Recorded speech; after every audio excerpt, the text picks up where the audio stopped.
Welcome to today's electrical learning session. If you're new to the electrical field or just starting out in lighting systems, this episode is for you. Today we're diving into high-intensity discharge lighting, or what we often call HID lighting. So why is this important to know? Because HID lighting is one of the most common types of lighting used in large open spaces like parking lots, stadiums, warehouses, roads, and more. And if you're going to work in electrical systems, you'll definitely come across HID at some point. Let's break it all down step by step. High-intensity discharge, or HID lighting, is a special type of light source that produces a very bright light from a very small lamp.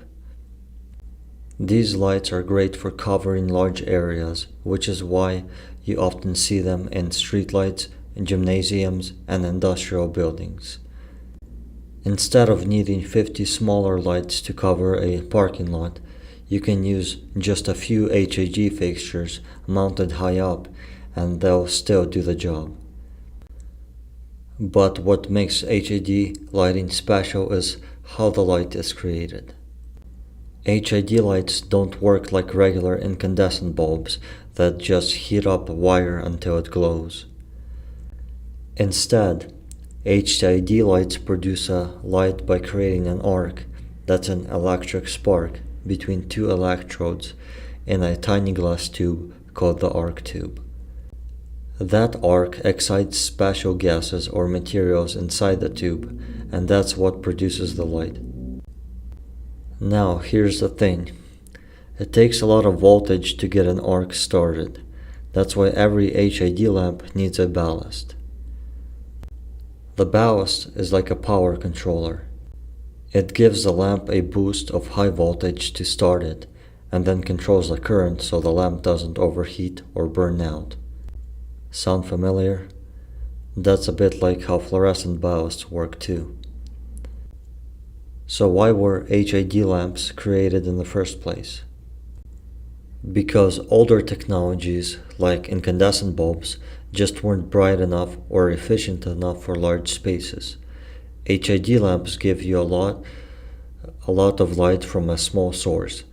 They last longer than regular bulbs and they are more efficient. Basically, HID is a big step forward in lighting for big spaces that need a lot of light and need it to last. There are four main types of HID lamps, and they are named after the main material inside the arc tube that helps produce the light. There's Metal Halide, high pressure sodium, Mercury Vapor, and low pressure sodium. Let's go over each one briefly. First we have the Metal Halide, or MH. It produces white or bluish light. It is commonly used in gyms, stadiums, and car dealerships. It has good color quality, meaning objects look more natural under this light. However, the lamp life is shorter than other HID types. For the second, we have high pressure sodium, or HPS, which produces a yellow-orange light. It is used in a lot of streetlights and parking lots. They are very energy efficient and long-lasting, but their color isn't great, which makes it hard to tell colors apart. Third, we have Mercury Vapor, or MV, one of the older HID types. Produces a blue-white light, not as efficient as Mercury Halide, Metal Halide or high pressure sodiums, and they are being phased out in many areas due to energy regulations. And finally, for 4, we have low pressure sodium, or LPS. It gives off a pure yellow light. It's extremely efficient, but the color rendering is terrible. Everything looks yellow or gray under this light. It is usually used in areas like tunnels or some security applications. Remember, HID lamps can't just be plugged into a regular socket and be expected to work. Each HID lamp needs a specific ballast to provide a high voltage surge to get the arc started, then control the flow of current to keep the lamp operating safely. If the lamp fails, the lamp won't start. If the ballast fails, the lamp won't start, or even worse, it could overheat. That is why matching the right ballast to the right lamp is extremely important. Also, just because HID lamps often look like big incandescent bulbs with screw-in bases doesn't mean they work the same way. Treat them more like fluorescent lamps because they rely on a ballast and special inert gases. HID lights are also known for being tough.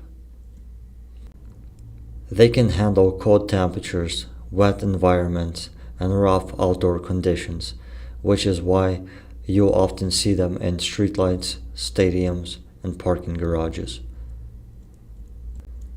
But one thing to know, HID lamps usually take a few minutes to warm up. They don't reach full brightness instantly. Also, if the power goes out and comes back on quickly, most HID lamps can't turn back on immediately. They need a cool down period before restarting. That's called a restrike time. So why should you, as somebody studying the electrical systems, really care about HID lighting? Because you'll likely be involved in repairing, replacing, or retrofitting these systems. Understanding how HID works helps you choose the right ballast and lamp combo. Understand why some lamps won't turn on right away. Know the differences between energy efficient upgrades like LED versus older HID. And safely troubleshoot HID systems without damaging equipment or yourself. Today, HID systems are slowly being replaced in many areas by LED lighting, which is even more energy efficient and has instant on capabilities. However, HID is still widely used, especially in large-scale outdoor or industrial lighting. Knowing how these systems works gives you a huge advantage in electrical training, and it builds on a strong foundation for learning other lighting technologies like fluorescent and incandescent, induction, and LED lighting. So here are the key takeaways for this lesson. HID lighting is used for large, bright, and rugged application. It needs a ballast to start and run. There are four main types of HID: Metal Halide, high pressure sodium, Mercury Vapor, and low pressure sodium. Each has its own different colors, efficiencies, and uses. Always match the correct ballast to the correct lamp. And finally, HID is being replaced by LEDs in many areas, but they are still important to know because they are still widely used. Thanks for joining this learning session. If you're studying electrical systems, keep learning about ballasts, lamp types, and how lighting systems work as a whole. It's a key part in becoming a skilled electrical technician. Until next time, stay safe, stay curious, and keep lighting up your knowledge.